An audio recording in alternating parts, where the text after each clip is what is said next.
Markets up and down போற சிச்சுவேஷன்ல நிறைய பேருக்கு நிறைய கேள்வி இருக்கும். நம்ம ஃபண்ட் நல்லா பெர்ஃபார்ம் பண்ணுதா, இப்போ இன்வெஸ்ட் பண்ண கரெக்டான டைமா, கேஷை யூஸ் பண்ணமா இல்ல கண்டினியூ பண்ணுமா, எங்க இன்வெஸ்ட் பண்ணணும், இந்த மாதிரி நிறைய கேள்வி வரும். அதுக்கு தான் ஆஸ்க் M2W எனிதிங். நம்ம personal finance and market related டவுட்ஸ்க்கு டைரக்டா எங்க எக்ஸ்பர்ட்ஸே ஆன்சர்ஸ் கொடுக்குற ஒரு சூப்பர் இனிஷியேட்டிவ். ஆனா எப்படி பார்ட்டிசிபேட் பண்றது? Simple.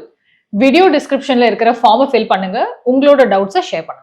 Ask M2W anything because the right advice matters.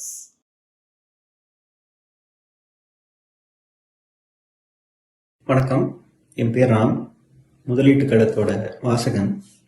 என்னோட கேள்வி என்ன அப்படின்னா, இந்த ஐபிஓக்கள் இதை யாரெல்லாம் முதலீடு செய்யலாம்? ஏன்னா என்னுடைய நட்பு வட்டத்தில் பார்க்கும்போது இந்த ஐபிஓக்கள்ங்கிறது கிட்டத்தட்ட ஒரு சூதாட்டம் மாதிரி தான் எனக்கு தோணுது. ஏன்னா எல்லாரும் இதை நம்ம அப்ளை பண்ணுவோம், வந்த உடனே அது லிஸ்ட் ஆகும், லிஸ்ட் ஆன உடனே அது ஒரு பெரிய லெவலில் அது ஒரு வாரத்துக்குள்ளேயோ 2-3 நாளுக்குள்ளேயோ அதோடைய விலை ஏறும், பங்கோட விலை. உடனே விற்று குறுகிய காலத்தில் லாபத்தை சம்பாதிச்சிடணும் அப்படிங்கிற ஒரு எண்ணத்தில் பல பேர் இதில் முதலீடு செய்யறது நான் பார்க்குறேன். ஐபிஓக்களுங்கிறது இப்படிப்பட்ட ஒரு முதலீடு தானா அப்படிங்கிறது ஒரு ஆரம்ப கால இன்வெஸ்டருக்கு எப்படி இதை அணுகணும்? முதல்ல ஒரு தேர்ந்த இன்வெஸ்டர் தான் அணுகணுமா, சாதாரண ஆட்களும் ஐபிஓக்களுக்கு அப்ளை பண்ணலாமா? வியூவர்ஸ் வீடியோல நண்பர் ராம் கேட்ட கேள்வி ரொம்ப முக்கியமானது.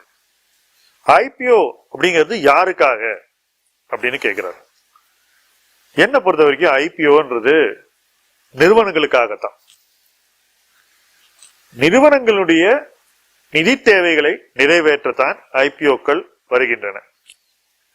சில நேரங்கள்ல நிறுவனத்துக்கு நிதி தேவை இருக்காது, ஆனால் நிறுவனத்துல ஏற்கனவே இருக்கக்கூடிய முதலீட்டாளர்களுக்கு நிதி தேவைப்படும். சோ ஐபிஓ யாருக்கு அப்படின்னு சொன்னீங்கன்னா, ஒண்ணு நிறுவனங்களுக்கு, அல்லது நிறுவனம் சார்ந்த முதலீட்டாளர்களுக்கு, அல்லது நிறுவனத்தினுடைய ப்ரமோட்டருக்கே பணம் வேணா கூட அவங்களுக்கும் தான் ஐபிஓ. அப்ப இதுல இன்வெஸ்டர் எங்க வரான் அப்படிங்கிற கேள்வி வருகிறது. தெளிவா புரிஞ்சுக்கணும், ஐபிஓல இன்வெஸ்டருடைய ரோல் அந்த நிதி தேவையை நிறைவேற்றுவது அப்படிங்கிறது தான். நீங்க பணத்தை கொடுக்க வரீங்க, அந்த தேவையை நிறைவு செய்யறீங்க அதன் மூலமாக. அதுதான் இன்வெஸ்டருடைய ரோல். இதுல யாருக்கு ஆதாயம்? பணம் கொடுக்கிறவனுக்கு என்ன ஆதாயம்? இதுதான் நம்ம புரிஞ்சுக்க வேண்டிய ஒரு கேள்வி. யார் பங்குகளை விற்கிறார்களோ அவங்களுக்கு பணம் அவசரமாக தேவைப்படுகிறது. அந்த அவசர தேவையை நிறைவேற்றத்தான் அவங்க பங்குகளை விற்கவே வருகிறார்கள். இந்த அவசர தேவையை புரிந்து கொண்டு அதிலிருந்து தான் என்ன ஆதாயம் தேடலாம் அப்படின்னு வர்றவன் தான் முதலீட்டாளர். என்ன மாதிரி ஆதாயம் தேடுறான் ஒரு முதலீட்டாளர்? நான் பணத்தை இன்னைக்கு போடுறேன், ஒரு 10 நாள்ல லிஸ்டிங் வந்துடும், இந்த 10 நாளைக்குள்ள எனக்கு ஒரு 10% 20% இல்ல அதுக்கு மேலேயும் கிடைக்குமா அப்படின்ற ஒரு நப்பாசையில் தான் அவன் அந்த ஐபிஓல இன்வெஸ்ட் பண்றான். பொதுவா ஐபிஓல இன்வெஸ்ட் பண்றவங்க 5 வருஷம் கழிச்சு எத்தனை பேர்ட்ட அந்த ஐபிஓ இருக்குன்னு பாத்தீங்கன்னா, ரொம்ப குறைவானவர்கள்ட்ட தான் அந்த பங்குகளை இன்னும் இருக்கும். முக்காவாசி பேர் வித்துட்டு போயிருப்பாங்க. நீங்க 2 மாசம் கழிச்சு பார்த்தாலே அந்த இன்வெஸ்டருடைய ப்ரொஃபைல் தலைகீழாக மாறிவிடும். வாங்கின முக்காவாசி பேர் வித்துட்டு போயிருவாங்க. சோ ஐபிஓ என்பதே இந்த மாதிரி குறுகிய காலகட்டத்துல பணத்தை சம்பாதிக்கணும்னு தேடி வரக்கூடிய முதலீட்டாளர்களால தான் வாழ்கிறது.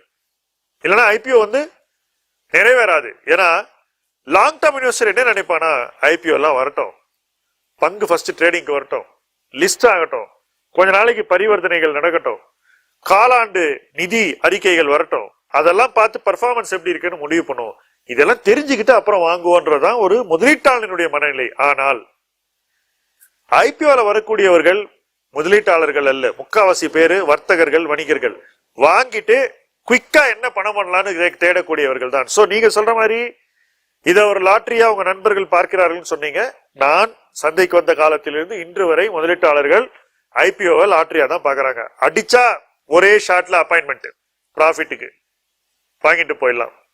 சோ எல்லாமே கிட்டத்தட்ட அந்த சினிமால ஒரு பிச்சு மாதிரி தான். அடிச்சாம்பாரு அப்பாயின்மெண்ட் ஆர்டர் மாதிரி, இங்க அடிச்சாம்பாரு அலாட்மெண்ட், அப்பாயின்மெண்ட்டுக்கு பதிலா அலாட்மெண்ட், அவ்வளவுதான்.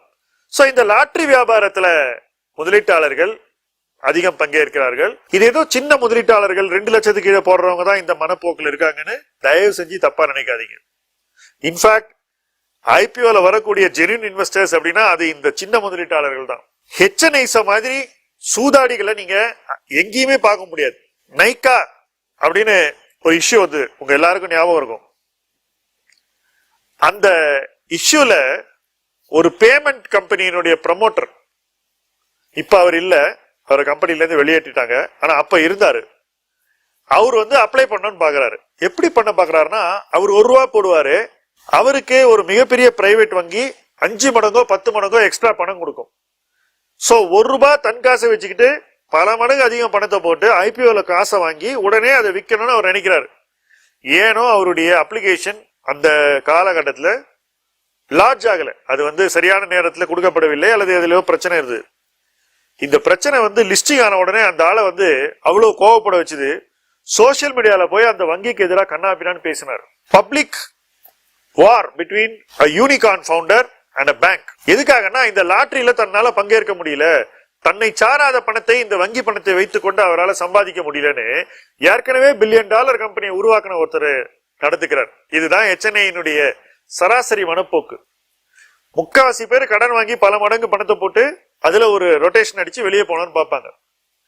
எல்லா கம்பெனிலுமே இந்த மாதிரி சம்பவங்கள் நடக்கும்.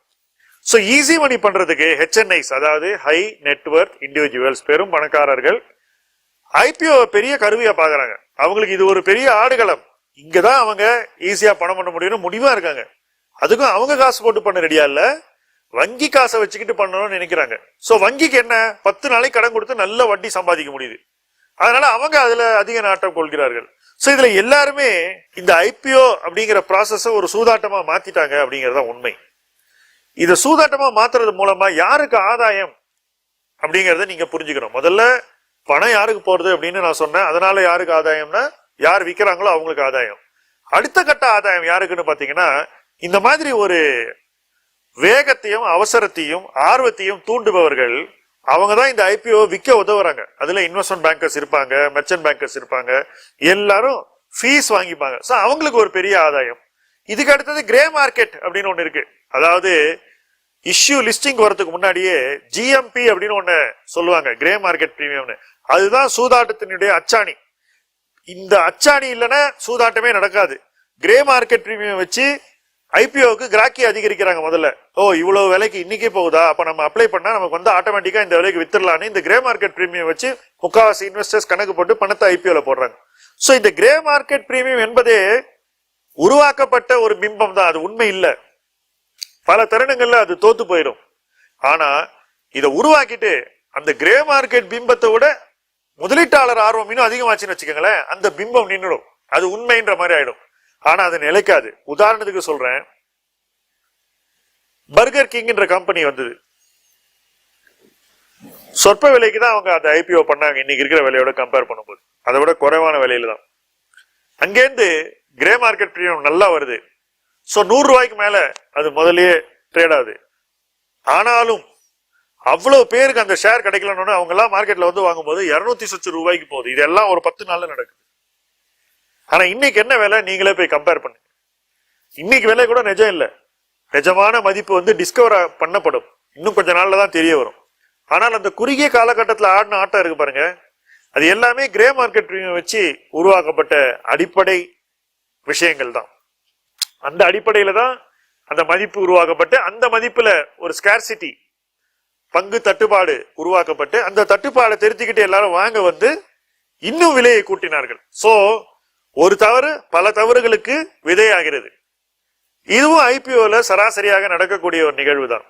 சோ ஐபிஓ என்பது முதலீடு என்று சொல்வது அவ்வளவு எளிதல்ல, சரியும் அல்ல.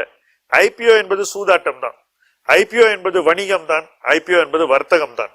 அதுக்கு அப்புறம் தான் முதலீடு நடக்கும். எப்போனா அந்த ஐபிஓ மதிப்பெல்லாம் அடங்கி ஒரு இடத்துல நிலையான மதிப்பை அடைந்த பிறகுதான் முதலீட்டு ஆர்வம் அந்த கம்பெனியில வர ஆரம்பிக்கும். இடைப்பட்ட காலத்துல இருக்கக்கூடிய மொத்த ஆர்வத்தில் பெரும் பகுதி சூதாட்ட ஆர்வம் தான், முதலீட்டு ஆர்வம் மிக குறைவானது. அப்படி குறைவான முதலீட்டு ஆர்வம் தான் பிறகு வளர்ந்து நிறைவான முதலீட்டு ஆர்வமாக மாறும். அதற்கு ஐபிஓ எந்த காரணமும் இல்லை, ஐபிஓக்கு அப்புறம் நடக்கக்கூடிய நிகழ்வுகள் தான் காரணம். இதுதான் ராம் என்னுடைய பதில் உங்களுக்கு. ஒரு விஷயத்த தெளிவா புரிஞ்சுக்கிட்டா அதை எப்படி அணுகணும்ன்ற ஒரு தெளிவு நமக்கு பிறக்கும். அந்த தெளிவோடு நம்முடைய முதலீட்டு பயணம் அமைந்தால் நிச்சயமா அது ஒரு நல்ல பயணமாக அமையும். அந்த பயணத்தில் இணைந்து பயணிப்போம். முதலீட்டு களம் உங்கள் களம். நன்றி.